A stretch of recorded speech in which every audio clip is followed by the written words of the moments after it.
Ladies and gentlemen, I am extremely pleased to welcome to the show Leee John. Lee with a triple E instead of just a double E. How are you, sir? I'm very well. I should say season's greetings to one and all. Yes, thank you. Imagination, which is where everybody knows you from. I mean, those fabulous 80s tunes, you couldn't get away from them. They were wonderful. But that's not where it ends, is it? No, definitely not. I mean, it started with, in 1980, I wrote Body Talk and went into the studio and brought Ashley in, who was my old member, and Morgan Khan, who had the Street Sounds label. He wanted to sign me as a solo artist. And I had another track called Gotta Be Good, and Trevor Horn, who wasn't as well known at the time, had produced it, and I was working with him, and they loved the track, and they wanted to take it to America to get remixed, or not actually remixed, to put some Earth, Wind and Fire horns or something on it, and they lost the master. So that was the beginning of, I thought, oh my God, this is the end. And subsequently, they introduced me to Tony Swain, who's one of our producers, and he had a piece of music, and he asked me, you know, because they liked my voice, they liked my writing capabilities, and said, look, could you write something on it? So I was at this time obviously very disappointed, thinking, well, who's this company? And, you know, where's my solo career? So anyway, I wrote Body Talk on my mom's kitchen table. I always tell everyone that because it's the truth, in Hornsey Road down the road from the Arsenal. And then we basically, it got mixed and stuff like that, and put out as a white label, and everybody thought, wow, who's this American group? And we're getting such strong reaction, and it was number one in all these different soul and dance charts and everything. It's one of the slowest records at that time. And then we brought in Errol, you know, for when we did Top of the Pops and things like that. So we had more of a trio thing like, well, I decided to form a group because I felt if this didn't work, I still could go back to my solo career. So that's the reason why it started. And the name came, of course, when Steve Walsh was in the office, and there's a lot of serendipity happening because number one was Imagine with John Lennon, and which is still a beautiful song, which I even sing today. Oh, wow. And then, you know, we had a lot of success with the first album. We had, oh my God, the first album we had hits everywhere with In and Out of Love, Flashback, So Good So Right, Burning Up. Tell Me Do My Love was number one in the States, in Canada, and So Good So Right, Burning Up was top 10 in the R&B chart. And then we hit even bigger with the second album. We had so many hits on it. So, and it's continued till today. You know, people are sampling. Recently, Changes has become one of the club classics. Everyone is playing the bass, dum dum dum dum dum dum. Yeah. They're playing it everywhere. And Illusion has been sampled and used in loads of films and Body Talk and stuff. So, yeah, some very proud moments. I actually had one of those white labels and I played it, and it went down an absolute bundle when I was DJing in clubs. So thank you for that. I mean, those tracks, I mean, okay, Body Talk was very sexy. Those tracks in themselves, they weren't exactly the same as everything else that was going on at the time, were they? It was very different because I'd studied a lot about sound. When I say sound, I meant, you know, because I had my falsetto voice, and Tony and Steve in the studio, you know, were experimenting a lot because we had the Harrison desk and there was analog sounds that we were using, and just how we did the harmonies and things like that just was different in that whole kind of keeping it very classy, but with a little jazz aesthetic in there, but enough for it to be played on the radio and played in the clubs and things like that, and taking you on a conceptual journey. And the visual of how we were as well was also very important because at that time you didn't have a lot of British black groups who visually captured, as they would say, your imagination. Everybody was looking the same. But I loved Parliament and Funkadelic and all that kind of stuff, and EWF. You know, I loved they just had the stage presence, the theatrics, and in which I still love today, and the visual, you know. So it always took us to another level for live shows, and we were always thinking in our minds about, you know, we were like working musicians anyway. I mean, even the time when we first started, I was in 3 bands. at the same time when Body Talk first came out, because I was a working musician, even though I was just coming out of my teens. But that was my whole narrative of the work process. It was about the work and enjoying what you're doing, you know? Yeah, it was amazing. As I say, anybody who was around in the 80s, they had to know those tunes. And the image that you guys created, was that from you, or was that a sort of mixture of influences from all sorts of different people? Well, it was basically, I mean, for the first couple of Pops appearances, for example, we were looking at like a sort of Arabic sort of look, you know, something that felt was sensual, you know, that had a different look. It was a combination of that. We had a designer guy called Brian Clark who worked with us, and we used to go to Kensington Market, and you see Vivienne Westwood stuff and Catherine Hamlet stuff. And remember, at that time, punk had just finished, New Wave was in, and we had a lot of soul heads and Brit Funketeers, and everyone had their own look, their own, you know, when you went to the club scene that we went to, everybody looked different. So we just took that club scene and took it onto the stage, and it was even more theatrical. In those times, you know, the guys wore more makeup than the girls did, you know. Yes. And everybody was experimenting. It was a very thriving, creative period, because at that time, sequencers came on the scene. Computers were just, you know, the birth of them was just coming in. Samplers. I mean, everything was really creatively full out there at that time. You know, you'd mess around with fabrics, you'd mess around with, you know, I had glitter headbands and glitter leg warmers and things like that. So we took the normal and just exaggerated it to a point where visually, when you saw us, you could not want to watch us. You had to watch us, you know. Exactly. But the music was the important factor, and the songs were an important factor. So we had to make sure that the visual was just as strong as well. And internationally, it created the whole branding of myself in the group. Now, I didn't realise that you were an actor. I knew you'd done Doctor Who, but you've done other things as well, haven't you? I was in a musical last year, in actual fact, City of Dreams, which was produced by Mike Reed, our DJ Mike Reed. And it was the music of Bert Coombs, I can't remember his name. He did this fantastic, beautiful melodic classical music, and Mike cleverly wrote all the lyrics to this music and created the whole theme, but based on a Midsummer Night's Dream, but in the 1930s, 40s, and each character, I played a character called Creole, so that was very interesting for me. And yeah, I have done a few films, I've done a few different theatrical things, and I'm also involved in producing some documentaries. I've been working on this documentary, The History of UK Black Music Flashback, for quite some time. And, you know, we are finishing it for next year. It's been a decade in the making. So I've been interviewing so many different artists, producers, DJs. Some of them have passed since we interviewed them, but we've got their wonderful legacies that the world needs to know what they've all contributed. I've done a documentary on St. Lucia, where my parents are from. I Love St. Lucia. It's on my website. Another one, Police and Thieves, which was for the community and people who've contributed to the community, including people who've changed their lives, like an ex-gang member, my best mate Leroy Logan, who's in it. And in actual fact, we were talking to you last night because I don't know if you know the Steve McQueen film Red, White and Blue. It came from the Small Axe series, which was out 4 years ago. I think it's still on iPlayer. And one of the episodes, Red, White and Blue, John Boyega played Leroy Logan, and Tyrone Huntley played me.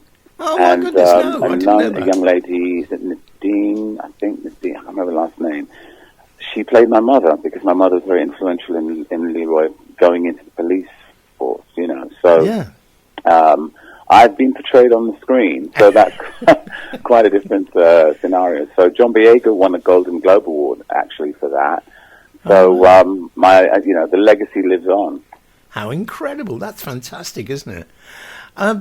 The album that was out a little while ago, I think now, Intimate Glow, that got to number one in the UK soul charts. And Yes, it did. The track as well, Take Me Back, that was Bill Sharp, and we've got a new one out now, Double Dilemma, yeah, and which is quite interesting. But Take Me Back had Mark King from Level 42 playing bass on it. that's So right. we've got some mixes by Ernie McCone's boogie backbeat mixes, and he's Vivian McCone's brother, and he's really talented. So we kind of had, and we also had a guy from Mezzoforte playing on brass, which was great. So we had quite an 80s reunion on that one track, Take Me Back, and we'd done the album. We'd done 2 tracks actually, maybe 10 years or 15 years ago, and we were supposed to do an album, and I went off to do, I think, Reborn in the USA, and I think Bill and Shack Attack went off to do something else, and we kept saying, we've got to finish it off, and we kept meeting. I said, yes, we've got to do it. And then the lockdown came, and we thought, well, it's an appropriate time to do the album. So, and that's what happened. So we finished it off, and we all had different releases and things like that. I was working with the Gorillaz, and toured with them. We had a big record called The Lost Chord in America. It was huge in college radio in 22. Yeah, And did some shows with them, and it was remarkable working with Damon and his team. They're very creative, artistically and musically, and I fit right into the pocket with them, and hopefully we'll do something again. So I did that. I also worked with Jorge Facillo, who's a South American. He's kind of a jazz fusion artist, very, very well known, and he won 2 Grammy Awards, so it was great working with him. And in Europe, I worked with the Belgian artist, Plastic Bertrand. We had a bit of a big radio hit, Don't Stop the World from Turning. yeah, And then I had another track, I think last year, with Rob Scott, who was big in the soul jazz funk scene. Very, very creative musician, and we got on really great. And we did a great track together. And now with the album with Bill Sharp, which is a smooth soul jazz album, I'd say. It really has that feel. I'm quite cool about that. It's really nice. And I'm working on a Leee John album for next year. I've already started some tracks. great. I've got one track with William Orbit on it, which we're going to remix, and another track we're working on with an American singer, but I'm not going to say who. Okay. We're just going to, release that later on in the summer next year. And so it's been creatively really cool. What's it like working with Bill? I mean, Bill is from, as you say, Shack Attack, who had quite a sort of definitive sound. And Imagination had a definitive... Well, you've got a definitive sound. Putting the two together, I bet that's quite a good combination. Yeah, I mean, it's I think we come from the same sort of musical zone, so it's quite easy, to be quite honest with you. And we're going to do some more stuff together anyway. But it's very easy because, we all come from that jazz, funk, soul, flavor. So it was easy to really, just to get into that. In actual fact, we did a show earlier this year with Don Getz, that's Don Grushin, which is Dave Grushin's brother. And he's an amazing musician. I mean, we were playing, what did we do? We did a Rodgers and Hart track, was it Who Knows Where or When? That's it, by Rodgers and Hart. And what it was, Don Grushin was playing behind Peggy Lee. He was Peggy Lee's musical director, and he played behind so many other great people. I was like, wow, I'm playing, singing with this guy. It was great. And that came to Bill. And so, we have the same sort of background in the style of things that we've done. The single, Double Dilemma, I've had a sneaky listen to it. I don't know whether I should do, but I'm going to try and get it into my program next week because I think it's fantastic. It's absolutely brilliant. Thank you very much. I mean, I'm really happy about it. We decided that we've got a smooth jazz mix, and then I worked with Dennis Bovell because Dennis is the master of lovers rock and dub, and he's the king of UK dub, and he's great. And I just did a track for his album because he's doing a dub album, and so in return he did a favor for us, and he did a great kind of reproduction of it, and so it's a reggae version, but it still has a touch of the jazz aesthetic in it. And then we've got these other guys who've done kind of a UK garage stroke dub sort of. It kind of own. And it's funny, if you played all three mixes, like start with our mix, then play Dennis's mix, and then play their mix, they kind of all kind of blend. You know, it's really interesting. They all kind of like you kind of get it. But also, I had a big Christmas record last year, and I thought I didn't want to do a Christmas record again. And I thought, this will last going into next year. I didn't want to have a Christmas single, so I thought this is something a little bit different, and that's what I've always liked. That's where I'm about now, doing things a little bit, kind of different musically and experimenting a little bit more. The thing I love about you and your voice and the music you create is you can't put it in a box, can you? There's soul, smooth jazz, smooth grooves, reggae, lovers rock, all those sort of influences mix in to create this fabulous sound. Is that something you work on? Well, I mean, it's like in 2003, 4, no, later than that, 2005, sorry, I went to France and I did an album called Feel My Soul, and we actually filmed it because it was the first time people started to do the making of.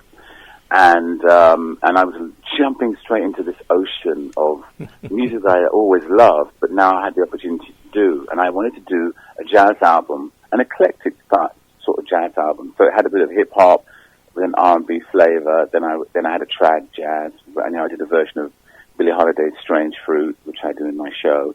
I did God Bless the Child, and then I wrote quite a few new things. And Sensuality from that album became quite a hit in other areas of the world, and somebody remixed it and was in the dance chart in America and Europe and stuff. And so it gave me a really big musical platform to now embrace and for the fans to see another side of me. So when I started doing shows like with the quartet, I had a different audience completely. Yeah. And of course they would think, oh, is he going to do a jazz version of Illusion or Music and Lights or, In the Heat of the Night or something like that. And sometimes I do, they will start getting up because, it's their childhood. But they also appreciate, the new things that I've been doing. So I have kind of three audiences. I've got a very prominent DJ audience where, we've got the 12-inch mixes, and and I do appreciate the support of all the DJs, so we always try and have something that they can play. And then you've got Imagination audience, and then I've got the Leee John audience, which has a very diverse, situation and stuff like that, which is great. So, I keep trying to push the envelope to try and be and create different things. I'm actually working with another artist, called David in Italy, and we have a track, and it's kind of influenced. I'd say it's like very In Excess meets Michael Jackson meets. Oh my goodness, it's really cool. It's really, really cool. And I think a lot of people will be surprised when they hear it because he's Italian, but he sounds kind of a cross between British and American in his interpretation. It's really got that edge, and that's what I like. I like a lot of edge. And with Double Dilemma, I think even with the reggae version, it has the kind of edge as well. Because I love using guitars. In the past, I used a lot of piano on my music because, especially from the Imagination days. Not saying I won't again, but I just felt with guitars, it kind of gives a different. I don't know, it's a different musical appreciation when people are playing guitar. I see it, and the piano, some people, is too laid back, but, Do you enjoy... There's my cat that's coming in there. Sorry, don't worry, one of my dogs will be in a minute. Do you actually... Yeah, my cat, every time I'm on the phone, he likes attention, so he comes and bites my hand, or, Yeah. It makes noise. Do you enjoy working with other people? Because you do... write and perform and record a lot with other artists, don't you? Yeah, I mean, I enjoy, working with a lot of other people because you get so many different influences, and I didn't want to be just stuck in one mode. I mean, I'll always play the hits and stuff when I'm on stage, but I think it's a challenge when you're working with other people. I mean, even doing the play last year, City of Dreams, it was an amazing cast, and I learned so much, and especially from the younger artists coming up. So I would say to them, I want to steal a bit of your blood. Give me some of your blood, I want to get the new energy, what's going on, and how things are interpreted. And I love going to see shows and theaters. I went to see Every Sunshine last week, and she blew me over. It's like, wow. It was like, I hadn't seen anyone like her for a long time. That energy and singing and that's what I love, I used to love the artist Natalie Cole because she was, people thought she was just one type of artist. But when you saw her and you actually listened to her albums, she had so many different sides to her. And that's what I liked. She could sing pop, soul, jazz, funk, gospel, and that's the kind of thing I like, to have a lot of diversity in what I do. It is great, isn't it? And as I say, the tracks I've been listening to that have come out recently really demonstrate that you want and you are embracing so many different styles and so many different things. Do you find when you're doing stage production that maybe some of the elements of that and some of the things you get involved in transfer over to your music? Oh yes, definitely. It was funny because there's one song, Long Way, which is a beautiful song, and I'm going to record that with an orchestra because it has so much meaning, especially because there was in the actual show, it had a kind of a wind rush sort of thing to it. You couldn't run from it, and there's a different discipline when you're doing a theatrical piece than when you're doing a soul show, funk show, or something, imagination show, whatever. There's a different discipline, and I kind of bring that back, and I like that because I bring it into what we're doing, because it's for, what I feel is what I'm doing is I'm forever learning. I'm forever learning, and that's the good thing. I'm not just staying and going around in the same circle. I'd go crazy if that was the point. I'm doing a lot of different activities and what have you. So for me, anything that I work, I try and bring it into, and I try and help that with my musicians and my production teams. I've been working with an engineer since the late 80s, which is Steve Vaz. He's been working with me a long time because I can trust his ears, and he tells me if it's crap or not. Yes. and also one of my musical directors and keyboard players, Dr. John Watson. No relation to Sherlock Holmes, but he's amazing. He's with us, and I've been working with him. He did my jazz album with me, and then when we're doing live shows, I've got the fantastic Mel Gaynor on drums. Mel, everybody knows from the main drummer from Simple Minds. But he also worked with us in the first Imagination tour in the 80s, and also he played with Tina Turner and also Light the World. So many artists, and we've got in our band as well Mike Brown. He actually was George Michael's guitarist, and he's now been with us for quite a few years. So it's great just having this I'd say a good eclectic set of people when you to work with. You mentioned there just one more thing I'd really want to ask you about, if you don't mind. You mentioned there Windrush. Now, if I've got this right, your mum, who was a well-known figure in St. Lucian community, received an MBE from the Queen for her work trying to sort of get all that sorted.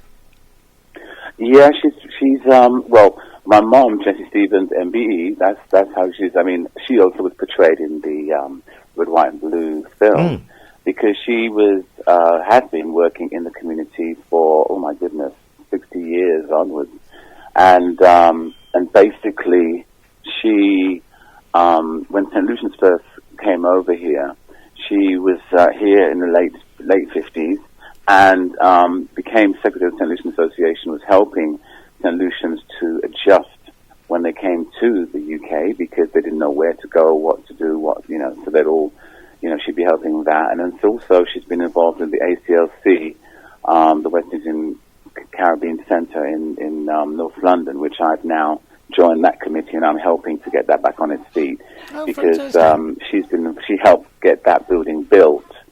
And unfortunately, the council have not maintained it, being the landlord. So everybody's now clubbing together to get that. So we're looking for a lot of help in that area to try and build that centre. It's the hub of the community. So my mother's been involved in that. And then as she got, as part of the Windrush art exhibition, the King commissioned 12 artists, I think 12 artists, 10 artists, to paint prominent people from the Windrush generation. My mother was privileged to be one of them, and her portrait was hanging in Buckingham Palace last year, and then also at the National Gallery, and now it's on tour around the UK. Fantastic. So I'm very proud of her. We went to Buckingham Palace, and actually, we went to the King's birthday. I was just going to say that.